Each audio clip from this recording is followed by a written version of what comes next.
guys, welcome to another week of WoW Weekly with Myst. For this week's events, the weekly will be the PvP, so do win 4 battlegrounds.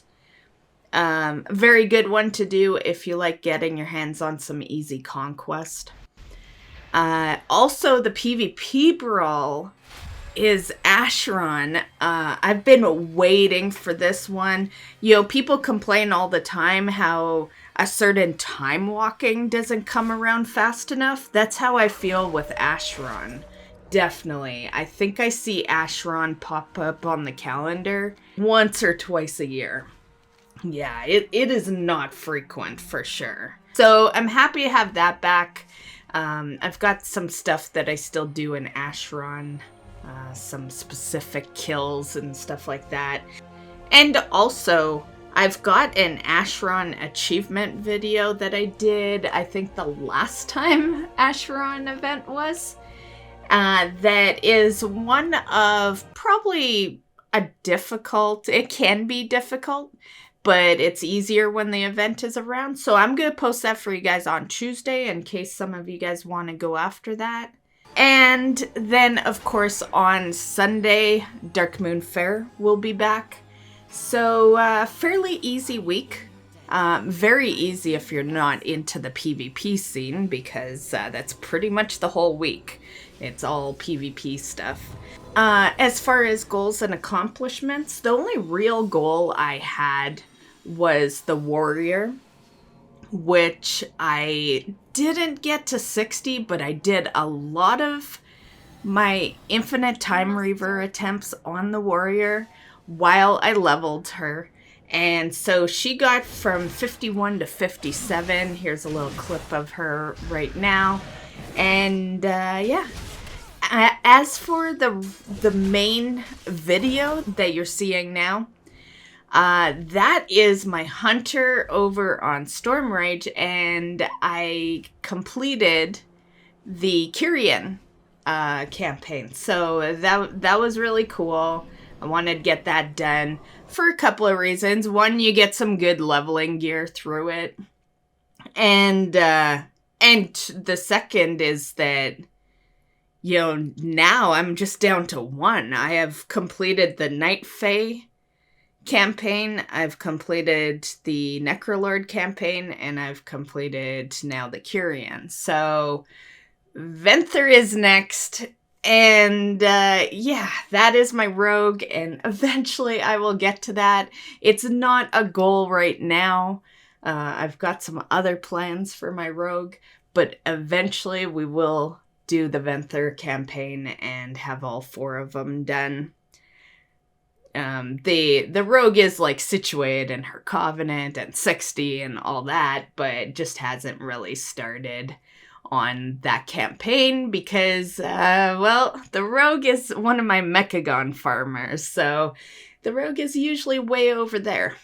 A couple of cool accomplishments I did this week.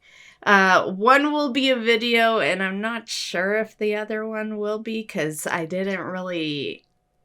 looted it while in a call, so there was no recording going on. But the first one is the Venthyr mount.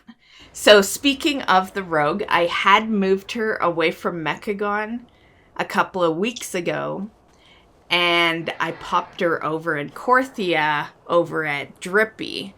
So I've been, you know, I won't say every single day, but most days I would log over there and try for that mount. And on Saturday, I actually looted it. So yeah, I got the Mastercraft Gravewing, which is Venthyr only for those that are unaware. If you do that kill on any other character that isn't part of the Venthyr, it's just percentage towards your weekly quest. And maybe some research stuff. But if you are Venthyr doing that kill, then there's a mount that drops. So this is him right here. And yeah, so that was really cool. I wanted this mount for a reason that isn't people's typical reason. And the reason is that, well, my rogue's my only current Venthyr. So as far as who could farm it, it was only my rogue that could farm this thing. I had to drag my rogue away from Mechagon, which is a priority for me on the rogue. I'm currently redoing the rep over there so that my engineer can have Blingtron 7000, something I should have done in BFA and is taking me way too long to do in Shadowlands, but we're getting there. She's really close. And so I had to take her away from that to try to get this mount. And so I really just wanted her out of there. And then what was even cooler is after I got it, I'm like, well, I do still need one other mount that's on this upper level. Because as you know, Drippy's kind of like out of the way, right? So I went and parked her over at the egg nest where the Garnet Razorwing can drop. And the rogue did not get that mount, but after trying, and I knew that that mount was up for the day, because that's a mount that doesn't always appear every day. So I brought a couple other characters over. I came over there with the druid, and then I brought my shaman over there. And yeah, the third character looted that mount. So that meant that I didn't have to park the rogue over there either. So now I can officially put my rogue back in Mechagon, where the rogue serves many purposes. Because one, the rep I was telling you about. And two, I still need those mounts. So I just do the mount runs while I'm, doing the rep. So yeah, I'm really happy to be able to move the rogue back. While I liked that she was going after that Venthyr mount, I really hated dragging her away from Mechagon because I really want that shit done. Because right now it's not so bad, it's an expansion behind, but I don't want to be doing it when it's 2 expansions behind. So yeah, I'm just trying to get that done. And yeah, so I got 2 mounts, both on Saturday within, I would say, I guess maybe a couple of hours apart, because I actually AFK'd on the one that looted the mount while I ate dinner. And then after I was done eating dinner, I did the kill and got the mount. So maybe my food was my good luck charm. Maybe I just needed energy. So yeah, that is my goals and accomplishments. I've got nothing really set for goals this week. My biggest thing is that I do need to do some Tauren kills in Acheron. So that is the goal, technically. But I'm okay with whatever progression gets done. So there's no goals. Yeah, no goals for the week. Just a nice, easy week. Okay, so let's move on to news, guys. So the first bit of news is that a couple of WoW weeklies ago, you might remember that I had done a section of the video that was going over some new looks for shoes. And there were some boot transmogs, and we have found out some info on those. They are going to be added to the Trial of Style. So when 915 comes out, Trial of Style will finally get something new, which is good because it hasn't all of Shadowlands. I'm definitely favoring the blue, green, and purple. Next up, there's been some new dungeons for Timewalking data mines. So there's going to be, for Burning Crusade, they're adding Underbog, the Botanica, and Blood Furnace. And then Wrath of the Lich King is also going to get Utgard Keep, Ajol Narub, and the Forge of Souls. Cataclysm will get Blackrock Caverns. WoD is going to get Grimrail Depot, which I love that place. I don't know why, but I love it. And Pandaria is going to get Skullimounts. So yeah, that's the list of some newly added dungeons. Okay, so on the topic of dungeons, well, this isn't a dungeon we're talking about, but it's a raid. Mythic Antorus. So in 915, those bosses are going to be easier to solo.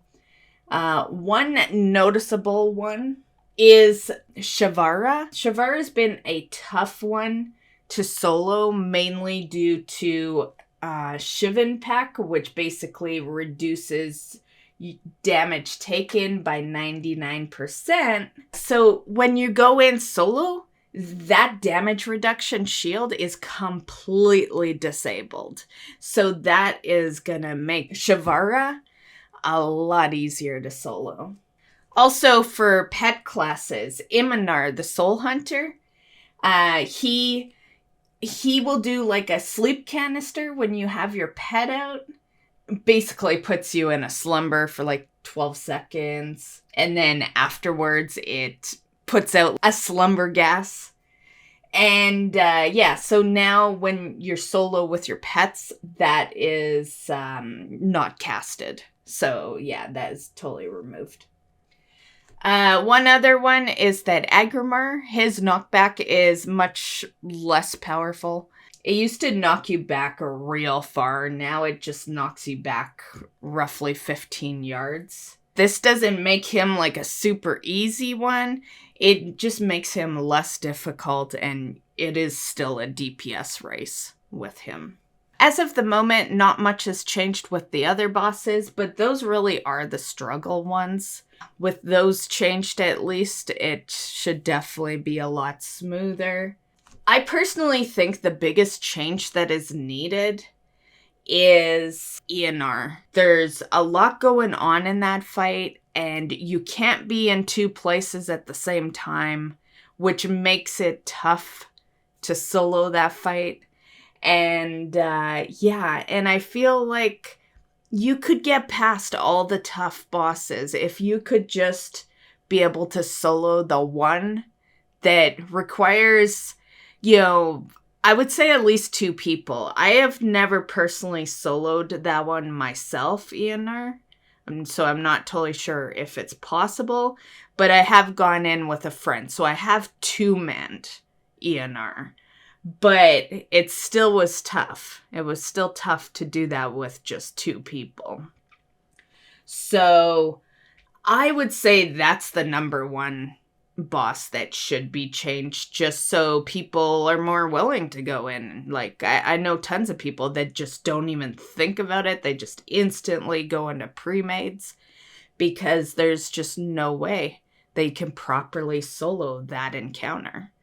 And it's, it's unfortunate because, most people are, going for transmogs and stuff. So, and on the topic of that, it has been looked at. No changes to that fight whatsoever as of right now.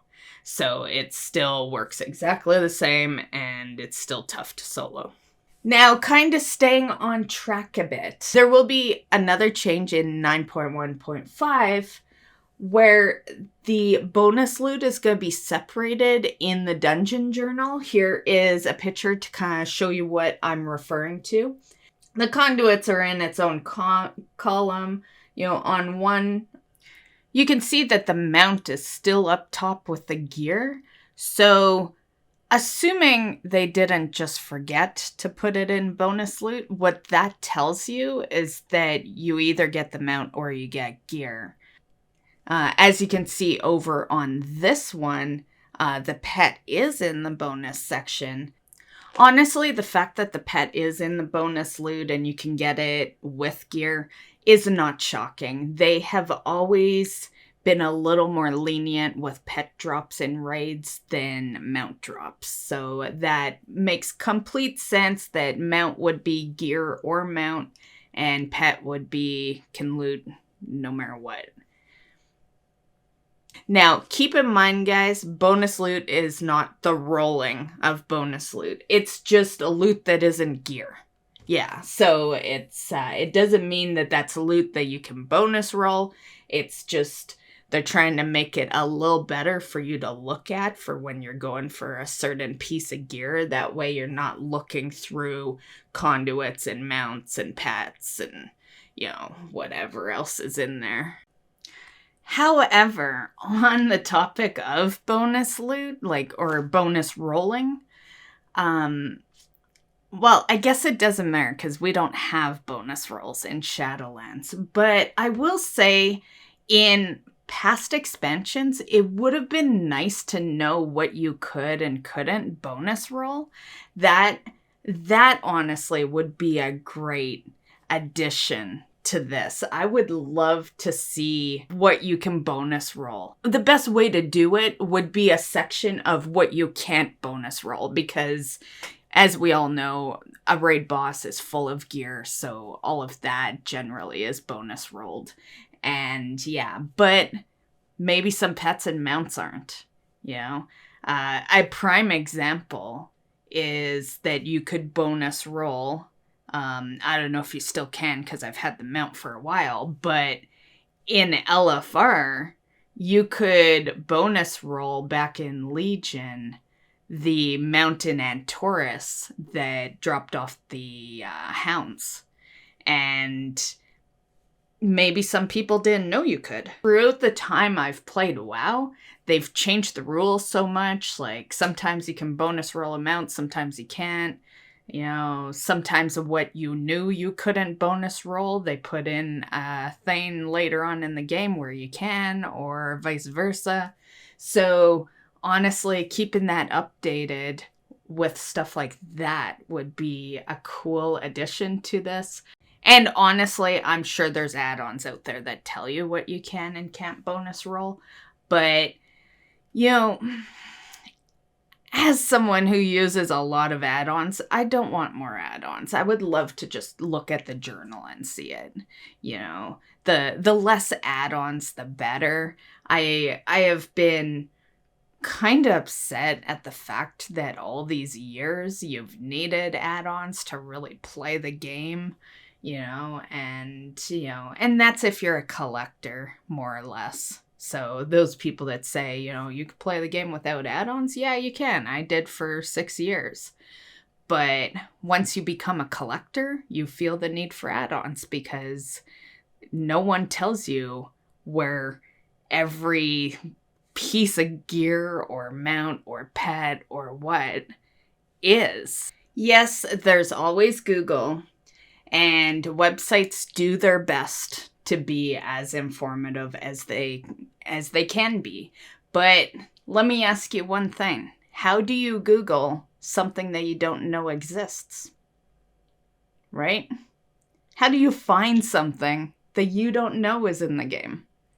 That is what a lot of those collection add-ons are great for. They tell you something that you wouldn't have known to Google. No one's talking about it because maybe it's really old content. And yeah, and that's one of the biggest reasons why I like doing these WoW weeklies and why I do a lot of old content type stuff on this channel, because this is a game that gives you no info, right? You can miss a lot of stuff in World of Warcraft just by not knowing it exists, because not everyone knows everything that's going on in the game right now, right? And there's, like I said, a lot of things, in the older days, websites were kind of crap back then. So they couldn't keep up with everything. And Blizzard doesn't tell us a lot of stuff. Their announcements are usually the shop mounts, and that's basically it. It sucks because, I'm not a big fan of the data mining and stuff like that. But without it, we'd have no idea on majority of the stuff that's in the game. So there's a lot of secret things in the game, and then things that aren't even really secret, but you just don't know they exist. I think that's the biggest struggle of World of Warcraft, is the fact that the information is not really there. This is why you watch WoW YouTubers, right? And look at Wowhead, because that is the information base. Blizzard isn't going to tell us these things. I guarantee you there is still stuff that wasn't data mined from years ago that is in the game. Because I feel like they just make the content, and if you find it, cool.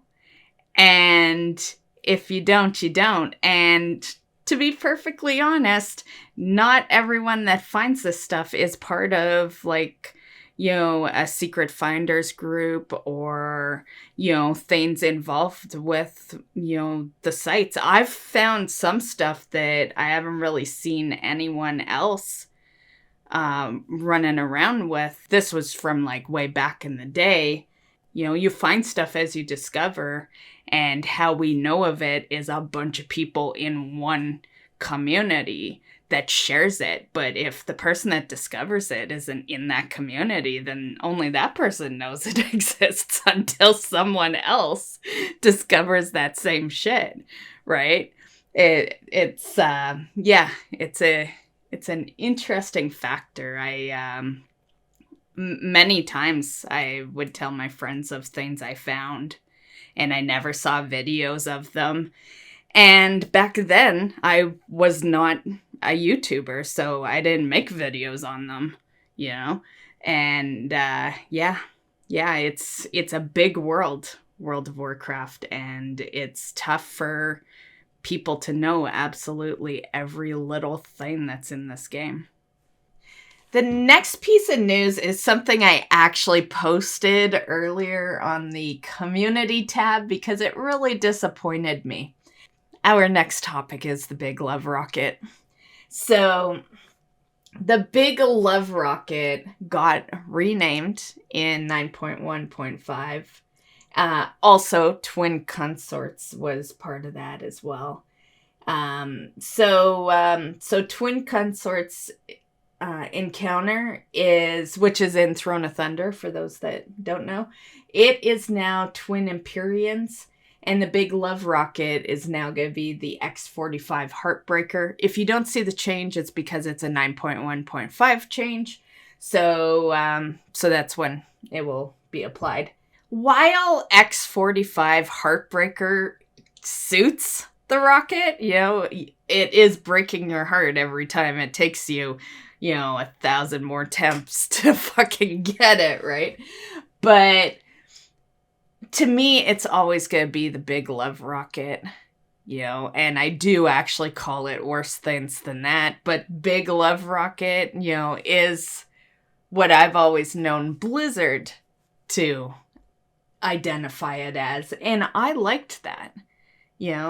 I'm honestly tired of all these sexual jokes being removed from the game. It's getting a little crazy. Every week something's being changed, and I'm just wondering what next week's changed item is gonna be. I'm a girl with humor. I like humor, and it's one big reason I liked playing WoW, because they had a lot of humor in this game. Maybe some of the jokes were crude, but hey, I needed that in my life at that point. I needed funny jokes, and I'm not sensitive, so, like, the jokes could be of almost anything, Some things are going a little too far. I get that they're trying to clean up their shit, but they're going too far, and they are gonna lose more people just off cleaning this up. Because you gotta think that, some people did actually leave because of the lawsuit. Now, the ones that didn't truly support you as, a business and all that. Like, you can't deny that those people are supporting your game entirely, right? And yeah, if you lose those, then where are you? And honestly, those people are collection people. They are people that go after mounts, aka the change of the love rocket. People who go after achievements, aka the change of the ho-ho-ho's achievement. And, transmogs, which, who knows, next week maybe I'll be saying aka the removal of slutmogs,